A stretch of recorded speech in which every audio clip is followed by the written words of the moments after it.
Meski belum menentukan bakal cawapres Ganjar Pranowo, PDI Perjuangan mematok target menang dengan suara mayoritas di Pilpres. Salah satu strateginya menarik partai lain ke koalisi Ganjar.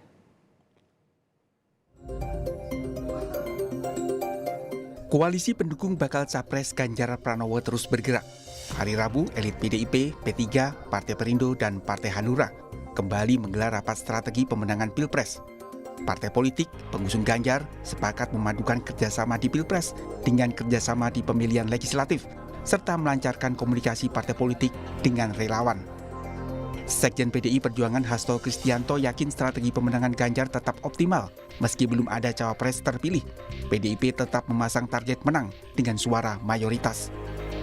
Nanti akan semakin optimal, semakin cepat, semakin terkonsolidir. Jadi justru ini merupakan langkah-langkah untuk menyiapkan ketika nanti pasangan dari Pak Ganjar itu diumumkan sehingga semua sudah bergerak serentak. Bahkan dan kami menyatukan langkah barisan bersama di dalam pergerakan pemenangan pemilu presiden dan pemilu legislatif sehingga ruang lingkup kerjasamanya menjadi lebih luas. Komponennya untuk mendapatkan dukungan lebih besar dari 50% plus 1 dari rakyat. Mesin koalisi Ganjar yang dimotori PDIP menggencarkan komunikasi dengan sejumlah partai politik, baik yang belum bergabung maupun yang sudah memiliki koalisi. Koalisi Ganjar berupaya menarik koalisi Indonesia Bersatu bergabung mendukung Ganjar.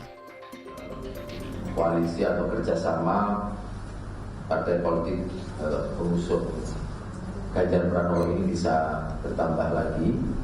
Syukur-syukur teman-teman dari KIP juga nanti akan bergabung dan kami sangat menyambut baik jika pertemuan PKB dengan PDI Perjuangan kemarin bisa ditindaklanjuti jadi langkah konkret. Mantan Panglima TNI, Jenderal Purnawirawan Andika Perkasa yang disebut-sebut masuk tim pemenangan Ganjar mengaku kerap berkomunikasi dengan PDIP namun belum ada pembicaraan soal tim sukses. Belum, itu belum pernah dibicarakan.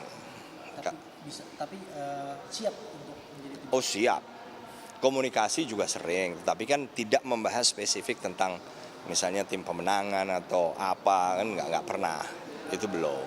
Ya, saat ini komunikasinya seperti apa dengan PDIP? Oh ya, ketemu kan dari dulu juga, udah sering ketemu, kenal sudah lama. Saya kenal Bu Mega juga sejak saya letnan kolonel dulu, Mas. Meski tahun pemilu sudah dekat, nyatanya poros 3 capres yang mencuat belum menentukan bakal cawapres masing-masing. Diprediksi mesin koalisi akan bergerak lebih cepat sebulan jelang pendaftaran bakal calon Oktober mendatang. Tim Liputan, Kompas TV.